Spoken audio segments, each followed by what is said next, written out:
हमने 5 साल पहले चैलेंज किया था वक्फ एक्ट को, मैंने किया था, हरिशंकर जैन, विष्णु जैन जी ने चैलेंज किया था।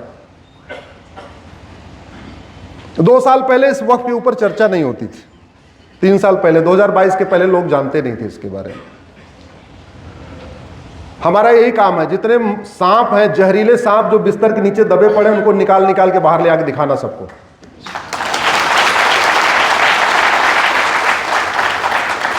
और वक्फ एक्ट जैसे भी 50 सांप हैं, एक साथ दिखा दूंगा तो आप लोग घबरा जाएंगे, इसलिए मैं एक एक करके दिखाऊंगा, एक एक करके। कोर्ट में मामले चल रहे हैं, लेकिन मैं एक के बाद प्रायोरिटी के हिसाब से उसको सामने ला रहा हूं।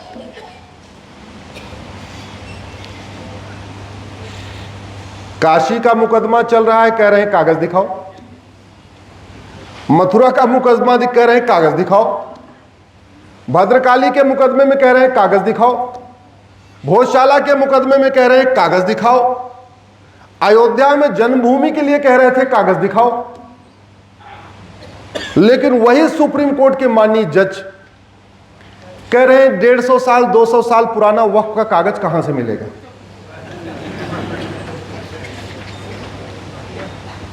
बिरला जी ने धर्मशाला बनवाया 150 साल पहले, उसका कागज उनके पास है।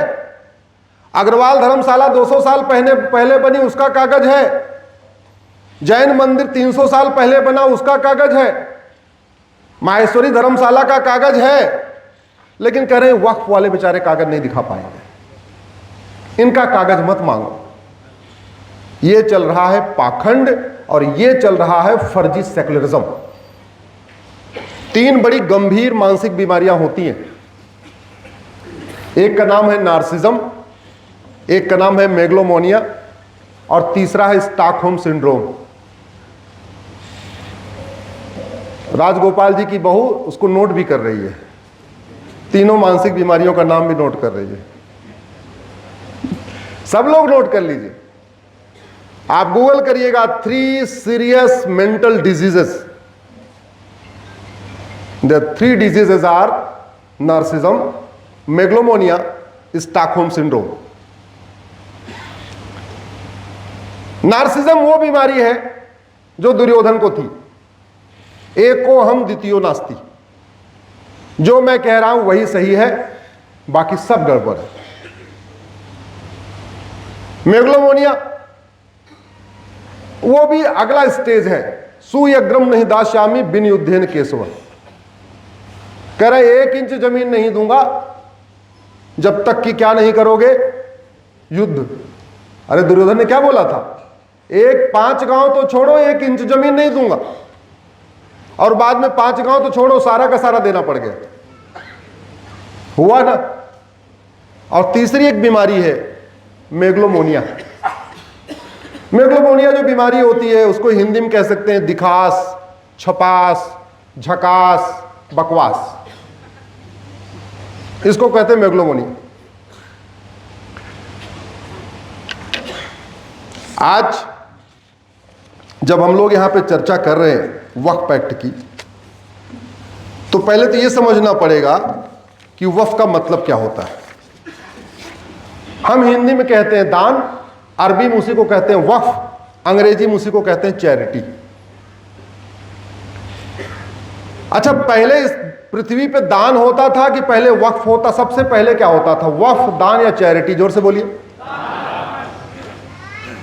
वक्फ शब्द 1400 साल पुराना, उसके पहले तो कोई वक्फ नहीं हो रहा था ना। चैरिटी शब्द 2000 साल पुराना। क्रिश्चियनिटी के साथ चैरिटी, इस्लाम के साथ वक्फ। और दान, इसकी कोई समय सीमा है क्या? और बाकी लोग तो केवल पैसा, जमीन दान करते हैं। भारत में तो देह दान तक की परंपरा रही।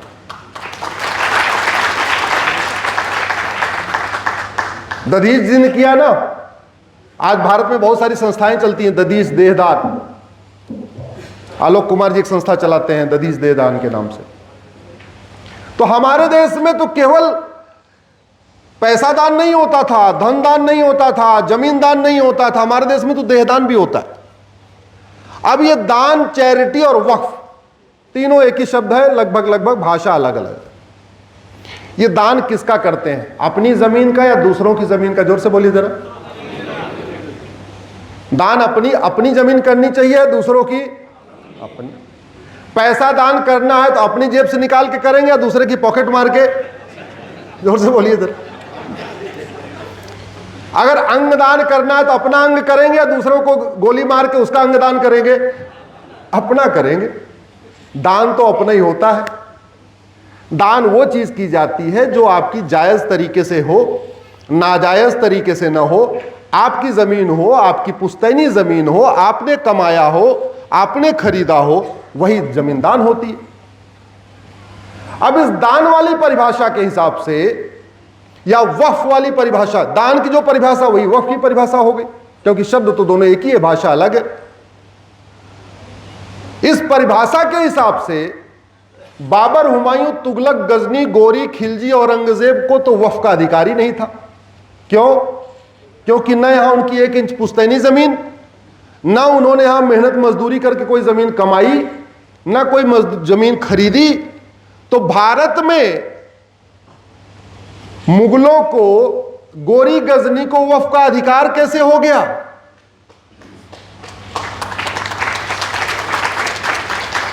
और जब वहसी दरिंदे मुगलों को वक्फ का अधिकार नहीं, तो उनके निजामों को वक्फ का अधिकार कैसे हो गया? उनके रजाकारों को वक्फ का अधिकार कैसे हो गया? उनके नवाबों को वक्फ का अधिकार कैसे हो गया? उनके जमींदारों को वक्फ का अधिकार कैसे हो गया? उनके तिमारदारों को वक्फ का अधिकार कैसे हो गया? उनके सेनापतियों को वक्फ का अधिकार कैसे हो गया? क्योंकि ये जितने मैंने नाम लिए ये तो मुगलों के लिए काम करते थे। किसी के पास 10 गांव था, किसी के पास 15 गांव था, वसूली करनी थी, वहां जजिया वसूलना था उनको। तो अब उनको वक्फ का अधिकार नहीं, तो ठीक है, जो भारत में हमारे मुस्लिम भाई हैं उनको वक्फ का अधिकार है। लेकिन भारत में मुसलमान है कौन? 99% तो कन्वर्टेड हिंदू है। और कन्वर्ट कौन हुआ? जो जजिया नहीं दे पाया। तो जो उस जमाने में जो हमारे हरिजन भाई थे, जाटव थे, हमारे दलित थे, हमारे सरोज थे, और जो हमारे आदिवासी थे, जो जजिया नहीं दे पाए गरीबी के कारण, वो कन्वर्ट होते ही इतने अमीर कैसे हो गए कि उन्होंने एकड़ की एकड़ जमीन दान कर दिया? अगर उनके पास एकड़ की एकड़ जमीन होती तो कन्वर्ट क्यों होते? फिर तो जजिया देते रहते, आराम से हिंदू बन के बैठे रहते। भारत में 99% मुस्लिम हिंदू हैं, कन्वर्टेड हिंदू हैं। 1% से भी कम है जो बाहर से आए। एक हैदराबाद का एक परिवार है, मदीना से एक मदनी फैमिली आई, बुखारा से एक बुखारी फैमिली आई। ऐसे चंद परिवार हैं, 100 परिवार से ज्यादा नहीं है जो वास्तव में बाहर से आए, बाकी सब यहीं के हैं। अच्छा चलो, जो बाहर वाले आए मान लेते हैं ठीक है वो अमीर है, लेकिन वो बता नहीं रहे। ओवैसी ये नहीं बता रहे कि उनके पूर्वजों ने कितनी जमीन वक्फ किया। मदनी साहब ये नहीं बता रहे उनके पूर्वजों ने कितनी जमीन वक्फ किया। दुरानी साहब ये नहीं बता रहे उनके पूर्वजों ने कितनी जमीन वक्फ किया। बुखारी साहब ये नहीं बता रहे कितनी जमीन वक्फ किया। चलो ये मान लो पुराने रईस हो गए, नए रईसों को देख लेता हूं। शाहरुख खान भी नहीं बता रहे उनके पूर्वजों ने उन्होंने कितनी वक्फ किया। सलमान खान भी नहीं बता रहे उन्होंने कितने एकड़ जमीन वक्फ किया। सैफ अली खान तो नवाब परिवार के थे, उनके पास तो कई 100 एकड़ जमीन है। सैफ अली खान भी नहीं बता रहे कि हां उनके दादा परदादा ने कितनी जमीन वक्फ किया।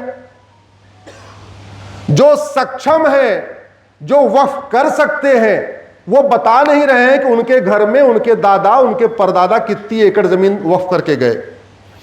अब ये कह रहे हैं कि भैया नहीं नहीं सारी जमीन वक्फ की है। ऐसे मनमानी चलेगी क्या? जोर से बोलिए जरा। जितने दिन चलनी थी चल गई, आप बिल्कुल नहीं चलने देंगे। अब चलनी चाहिए क्या? अब बिल्कुल नहीं चल पाएगी। और ये कान खोल के सारे नेता भी सुन ले, अभिनेता भी सुन ले, लेखक भी सुन ले, बुद्धिजीवी भी सुन ले, पत्रकार भी सुन ले, कलमकार भी सुन ले, यूट्यूबर भी सुन ले, और सुप्रीम कोर्ट, हाई कोर्ट के जज भी सुन ले। जितनी चलनी थी चल गई, अब नहीं चलेगी। या तो ये बोलो कि भारत सेकुलर देश नहीं है, भारत मजहब के आधार पर चलेगा, अपने अपने मजहब के आधार पर चलेगा, फिर संविधान नहीं, यहां बहुविधान चलेगा। और कह रहे हो संविधान चलेगा, तो अगर हिंदुओं से कागज मांगोगे, जैन से कागज मांगोगे, बौद्ध से कागज मांगोगे, सिख से कागज मांगोगे, तो फिर आपको मुस्लिम से भी कागज मांगना पड़ेगा, क्रिश्चियन से भी कागज मांगना पड़ेगा।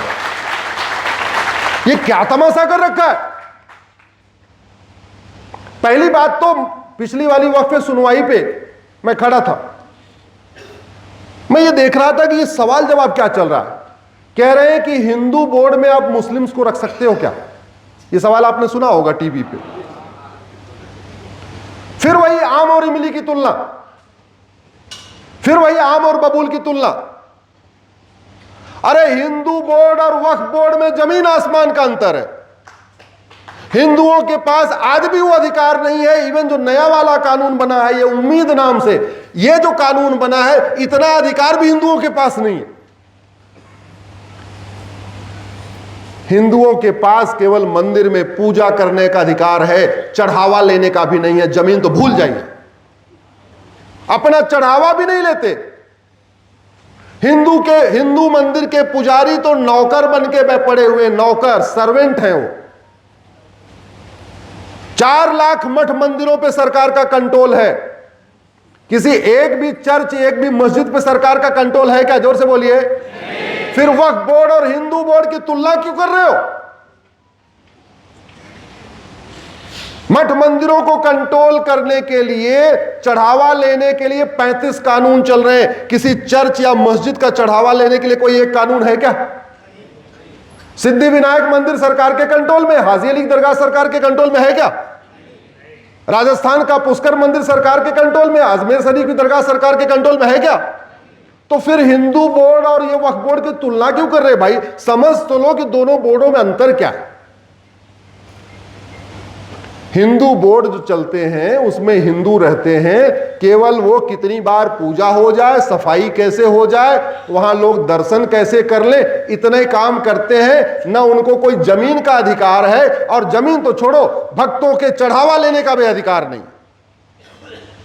और दूसरी तरफ वक्फ बोर्ड केवल अपनी मस्जिद नहीं चलाता, वो जमीन भी देखता है, जमीन का भी अधिकार है, जमीन एक्वायर करने का अधिकार है, नोटिस भेजने का अधिकार है। और नया कानून बनने के बाद भी अभी वक्फ ट्रिब्यूनल नहीं खत्म हुआ है। लोग कंफ्यूज हो जाते हैं वक्फ बोर्ड और वक्फ ट्रिब्यूनल में। हिंदुओं के पास बोर्ड तो फिर भी है, हिंदुओं के पास ट्रिब्यूनल नहीं है।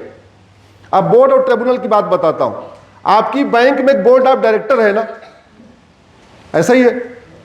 अब बोर्ड, आपकी बैंक में कोई विवाद हो जाए तो आपकी बैंक का कोई ट्रिब्यूनल है क्या? आपकी बैंक का मुकदमा कहां चलेगा? नॉर्मल कोर्ट में चलेगा।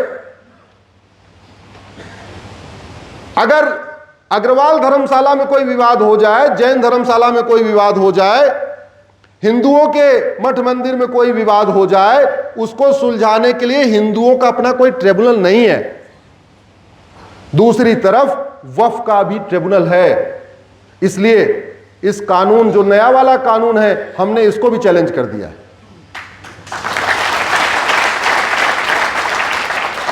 एक देश एक विधान चलेगा। अब हिंदू भारत में थर्ड क्लास बन के नहीं रहेगा। दुनिया का इकलौता देश भारत है जहां मेजॉरिटी कम्युनिटी इक्वल राइट मांग रही है। बाकी देशों में जो माइनॉरिटी कम्युनिटी है वो इक्वल राइट मांगती है। पाकिस्तान में हिंदू कम है, वो कह रहे हैं हमको वो अधिकार दे दो जो मुस्लिम को मिला हुआ है। बांग्लादेश में हिंदू कम है, वो कह रहे हैं हमको वो अधिकार दे दो जो मुस्लिम को मिला हुआ है। Iran, Iraq, Syria, Arab, Dubai, Kuwait, Abu Dhabi, Bahrain, जहां भी हिंदू कम है, जहां जो भी माइनॉरिटी है, वो कह रहा है हमको वो अधिकार दे दो जो आपने मेजॉरिटी को दिया हुआ है। और भारत में उल्टी गंगा बह रही है। भारत में 80% हिंदुस्तान के हिंदू कह रहे हैं हमको वो अधिकार दे दो जो आपने मुस्लिम को दिया हुआ है, जो आपने क्रिश्चियन को दिया हुआ है। ये अपने आप में बड़ी शर्मनाक है। और इसके बावजूद हिंदू को ऐसे दिखाया जा रहा है जैसे ये शोषण कर रहे हैं।